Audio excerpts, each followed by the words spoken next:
Okay, so part three. Like I was saying, the boars uh, have horns, and they're a little bit more aggressive to other goats. Not that the La Manchas aren't, they are, but not quite as much as the boars. They have horns, they know they have horns, they know they're a weapon, so they use them, I guess. That's their shtick.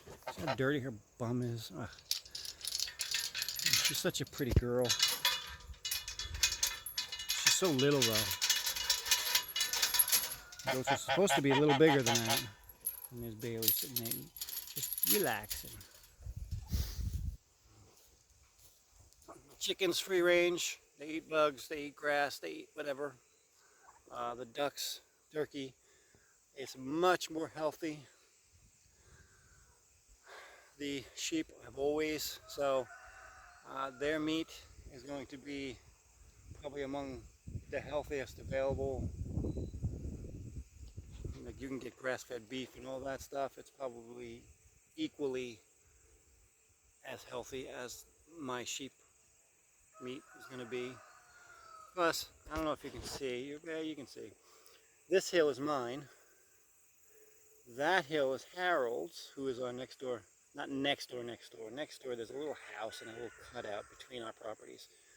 But most of our property butts up to Harold and Janet, who he is an old cattle raiser from, I think, Michigan. He's got, gosh, almost 100 cows here, including ours. Our cow is with his. She's pregnant. And we're probably going to be getting a few more cows and maybe a bull. That way we don't have to pay stud fees to have our cows pregnant. We'll have cows for milking. We'll have a steady stream of cows for beef, including free filet mignon, which is the backstrap. One of the benefits of being a farmer is the best cuts of meat are actually the freest. They're most abundant, most available, because when you're the farmer, that's the piece you keep. And if you sell any of your meat, you either don't sell that at all, or you get a really good premium because it's farm raised beef. So, heading back to the tobacco barn, not for any particular reason. So, we're going to be putting in a field here in front of the tobacco barn for cows. A field over here is accessible only from this little left side opening in the barn. That's called the run-in stall. It's a long, large stall inside, the door inside. You can access from the inside. We can have probably the male goats in there to be separate from the females, because they are real assholes and they really smell bad because they pee all over themselves when they're in rut. And then we've got this field here with a pen, with a housing situation for them. We are going to, let's see, I'll figure this out. The other side of this barn, we're going to run a fence from the barn corner on the other side down, cutting across this field to the street where we have a fence, of course, to separate this into two. The frontier section for the horse barn, the back section here for the tobacco barn. This is the tobacco barn. And it'll be a large grazing area for probably, maybe we'll put the sheep in here.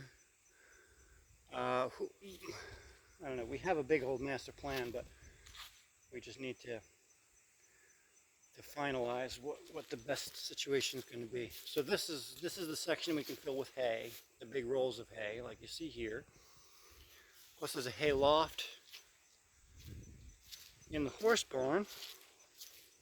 which is the whole upstairs, which can probably fit, if we stack them high and wide, probably about 500 square bales of hay, which hay is really nothing more than grass and like the things that grow along with grass, like all that stuff you see up in there, that you let it grow really tall. And then the farmer will take his tractor and his hay cutter, and he'll cut it all down, and then he'll fluff it, and usually it sits for about a day to dry, and then they run the tractor over it again with another device that kind of puts it in rows, and then they run over the rows with the baler, and the baling machine will actually pick it up off the ground and either make those big rolls of hay or keep on packing it into a square and then stick some rope around it, tie it up, shove it out the backside, and keep going.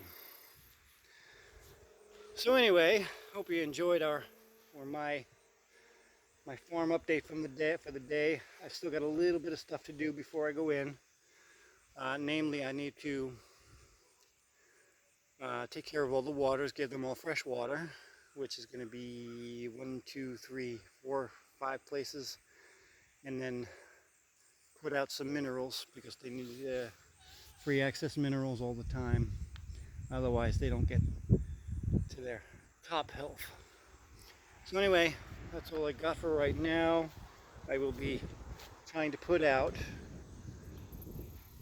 a weekly family farm update for family members, and I'll try to get better at this, but I just want everybody in the family to know what's going on here and what our plans are and where we stand.